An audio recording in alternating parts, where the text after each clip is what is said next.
স্বাগত বন্ধুরা, আমার নবম শ্রেণীর অর্থাৎ ক্লাস 9 শিক্ষার্থী বন্ধুদের স্বাগত জানাই।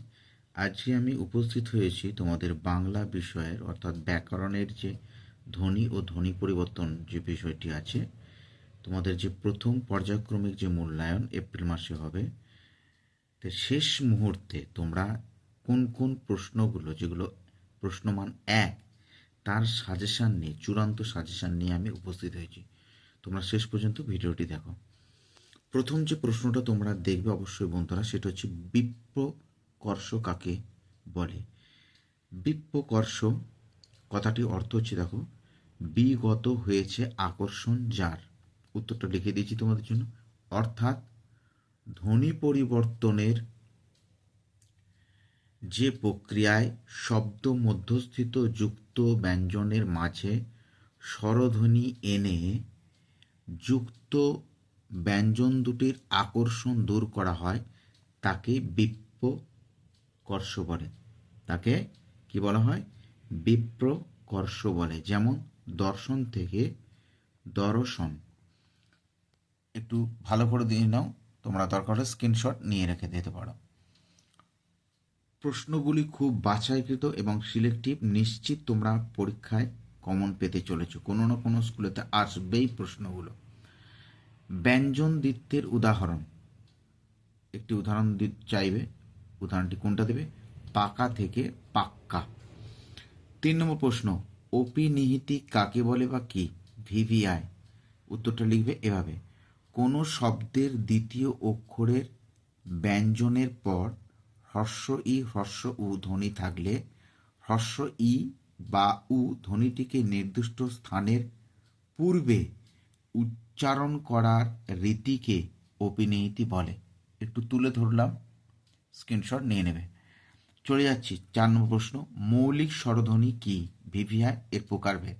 যেসব স্বরধ্বনিকে কোনোভাবে বিশ্লেষণ বা ভাঙা বা বিভাজন করা যায় না, সেই সমস্ত স্বরধ্বনিকে মৌলিক স্বরধ্বনি বলে।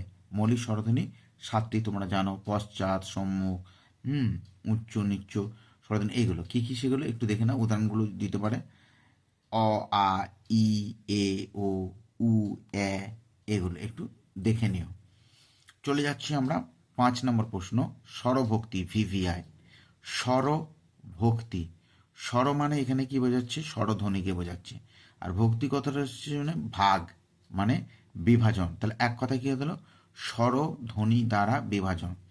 শব্দ মধ্যস্থ যুক্ত ব্যঞ্জনের উচ্চারণের কষ্ট লাঘব করার জন্য যুক্ত ব্যঞ্জনের মাঝে যে স্বরধ্বনির আগম ঘটিয়ে যুক্ত ব্যঞ্জনকে বিভাজন করা হয়, তাকে স্বরভক্তি বলে। যেমন ভক্তি থেকে ভক্তি, ভক্তি থেকে ভক্তি। আচ্ছা, চলে যাচ্ছে 6 নম্বর প্রশ্ন, মধ্য স্বরলোপের উদাহরণ হচ্ছে জানালা। দেখো, বর্গীয় আকার, দন্তন্য আকার, লয় আকার, বর্গীয় আকার, দন্তন্য, লয় আকার। দন্তনের যে আ মধ্যস্থ যে স্বর ধ্বনিটা ছিল, সেটি লোপ হলো উচ্চারণে। চলে যাচ্ছি পরবর্তী প্রশ্ন, রিকে মিশ্র ধ্বনি বলা হয় কেন? রি যে আমরা স্বরধ্বনিতে পাই, আমরা রি উচ্চারণ করলে দেখো র প্লাস ই, রি। র একটি কি ব্যঞ্জন ধ্বনি এবং ই একটি কি স্বরধ্বনি। তাহলে এই ব্যঞ্জন ধ্বনি এবং স্বরধ্বনি উভয় ধ্বনির সংমিশ্রণ উচ্চারিত হয় বলে রিকে কি বলা হয়? মিশ্র ধ্বনি। চলে এলাম 8 নম্বর প্রশ্ন, ভিভিআই অভিশ্রুতি। প্রশ্নগুলো খুব গুরুত্বপূর্ণ, সহকারে দেখে যাও বন্ধুরা, পাবে। অপিনিহিতির ফলে শব্দ মধ্যস্থিত ইকার বা হ্রস্বকার যখন পাশাপাশি থাকে স্বরধ্বনিকে, পাশাপাশি থাকা স্বরধ্বনিকে প্রভাবিত করে এবং নিজেও তার সঙ্গে মিশে রূপান্তরিত হয়ে যায়, তখন তাকে কি বলা হয়? অভিশ্রুতি বলে। যেমন করিয়া, কইরা থেকে কি হয়েছে এখন? করে। চলে যাব আমরা পরে প্রশ্ন, কৃদন্ত শব্দ কাকে বলে? উদাহরণ দাও। ধাতু বা ক্রিয়াপদের মূলের সাথে যে কৃৎপ্রত্যয় যুক্ত হয়ে নতুন শব্দ গঠিত হয়, তখন তাকে কি বলা হয়? কৃদন্ত শব্দ। যেমন হচ্ছে চলযুক্ত অন্ত, চলন্ত, দৃশযুক্ত তব্য, দ্রষ্টব্য ইত্যাদি। পরের প্রশ্ন চলে যাচ্ছি 10 নম্বর প্রশ্ন, ভিভিআই আদি স্বরাগম, মধ্য স্বরাগম, অন্ত স্বরাগমের একটি করে উদাহরণ দাও। আদি মানে কি? প্রথমে। কি হবে, একটা স্বরের অর্থাৎ স্বরবর্ণের বা স্বরধ্বনির একটা আগম হবে, মানে আসবে। তাহলে স্কুল, মূল শব্দটা হচ্ছে স্কুল, কিন্তু আমরা উচ্চারণের সময় বলি স্কুল যাচ্ছিস। ইটা কি হলো, আদি, মানে দেখো স্কুলের প্রথমে আছে, আর ইটা কি একটা স্বরধ্বনি। তাহলে স্কুল, ওই জন্য স্বরের আগম হয়েছে স্কুলের আগে, তাইকে বলা হচ্ছে আদি স্বরাগম। আর মধ্য মানে কি, মাঝখানে স্বরধ্বনির আগমন হবে। কর্ম থেকে কর্ম, ভক্তি থেকে ভকতি ইত্যাদি। অন্ত স্বরাগম, অন্ত মানে কি শেষ, শেষে একটা স্বরের আগম মানে আসবে। সত্য, দন্তস্ব তয়জফলা, আমরা উচ্চারণের সময় কি বলি, সত্যি কথা বলছি, সত্যি। দেখো তটা হচ্ছে শেষ বর্ণ, অন্তবর্ণ, তার সাথে কি যুক্ত হয়েছে, একটি ই ধ্বনি, সত্যি, ই আসছে, হয়েছে। চলে যাবো আমরা পরের প্রশ্ন। পিনায়ন কাকে বলে, উদাহরণ দাও। ভিভিআই, ভিভিআই অল্প প্রাণ ব্যঞ্জনধ্বনি মহাপ্রাণ ব্যঞ্জনধ্বনির মতো উচ্চারিত হলে তাকে কি বলা হয়, পিনায়ন বলে। যেমন থুতু থেকে থুতু, হয়েছে। চলে যাচ্ছি পরের প্রশ্ন। চলে এলাম পরের প্রশ্ন। অনুনাসিক স্বরধ্বনি কোনগুলি? উত্তর এইভাবে লিখবে, যেসব স্বরধ্বনি শ্বাসবায়ুর সঙ্গে নাক ও মুখ দিয়ে নির্গত হয়ে উচ্চারিত হয় সেই সব স্বরধ্বনিকে অনুনাসিক স্বরধ্বনি বলে। আ, ই, উ, এ, ও ইত্যাদি। বিষমীভব, 13 নম্বর প্রশ্ন। শব্দের মধ্যে দুটি সমধ্বনির একটি পরিবর্তিত হয়ে ব্যঞ্জন বিষম, মানে বিষম ব্যঞ্জনধ্বনিতে রূপান্তরিত হলে তাকে বিষমীভবন বলে। আবার রিপিট করছি, শব্দের মধ্যে দুটি সমধ্বনির একটি পরিবর্তিত হয়ে বিষম ব্যঞ্জনধ্বনিতে রূপান্তরিত হলে তাকে বিষমীভবন বলে। যেমন শরীর থেকে শরিল।